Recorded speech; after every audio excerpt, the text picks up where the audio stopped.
আমার জন্য 1-2 কোটি কোটি টাকা ইনকাম করছে, আমার জন্য অবভিয়াসলি আমার উসিলাতে আছে, প্রমাণ আছে, এরকম সবাই জানে, কেউ না জানা নাই, সবাই আছে যে কোটি টাকা ইনকাম করছে। এটা সত্যি আছে, অবশ্যই আছে। কিন্তু তবুও কখনো কি দেখছেন যে স্মৃতি এসে কখনো বলছে যে আমার দ্বারা কেউ কোটি কোটি টাকা ইনকাম করছে, আমার দ্বারা কেউ ফেমাস হয়েছে, আমার দ্বারা অনেক বড় ব্লগার হয়েছে? কখনো বলবো না। কেন বলবো? তার রিজিকে ছিল বলে সে পাইছে, এটা মানতে হবে আমাকে। আমি কেন এটা বলবো? আর আমার কথা, আমাকে যদি সে সম্মানটা শুরু থেকে করে আসছে, সেই সম্মানটা ধরে রাখার দায়িত্বটাও আমার। আমি যদি তাকে কথায় কথায় এই কথাগুলো শোনাই, সে তো আমাকে ওই প্রথমে যে সম্মানটা করে আসছে আমার জীবনে, সেটা তো কখনোই করবে না। আমার দ্বারা যে উপকার হয়েছে, সেই উপকারটাও সে মনে রাখবে। শুধু একটা উসিলা ভাই, এছাড়াও মানে কিছুই না। স্মৃতির জন্য মাসে লাখ লাখ টাকা ইনকাম করতে পেরেছে ফারহানা বিথি। কখনো স্মৃতি সেটা সোশ্যাল মিডিয়াতে এসে বলে নাই, এবার লাইভে সরাসরি ফারহানা বিথিকে উদ্দেশ্য করে স্মৃতি কথাগুলো বলেছে।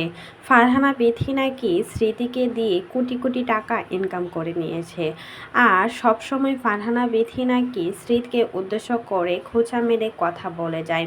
অথচ ফারহানা বিথি নিজেই নাকি স্মৃতির দ্বারা ভাইরাল হয়েছে। স্মৃতির জন্যই নাকি ফারহানা বিথির ফেস ভ্যালু বেড়েছে, এমনটাই বললেন এবার স্মৃতি সরাসরি লাইভে এসে। আসলে দুই বান্ধবী একজন আরেকজনকে নিয়ে খোঁচা মেরে কথা বলেই যায়।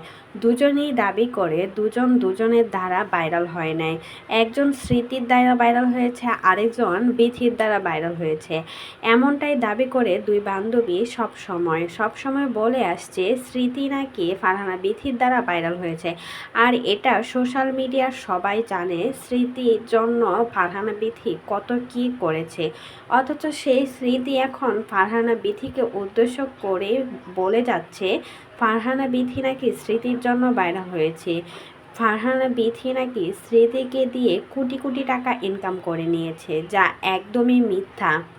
কারণ সোশ্যাল মিডিয়াতে সবাই দেখেছিল ফারহানা বিথি কিভাবে স্মৃতিকে আগলে রেখেছিল, কিভাবে সেবা যত্ন করেছে স্মৃতির যখন ডিভোর্স হয়ে গিয়েছিল।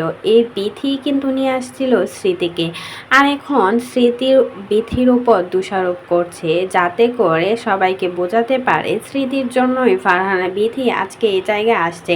তো এই বিষয়ে যদি আপনাদের কোনো মতামত থাকে সেটা কিন্তু অবশ্যই জানিয়ে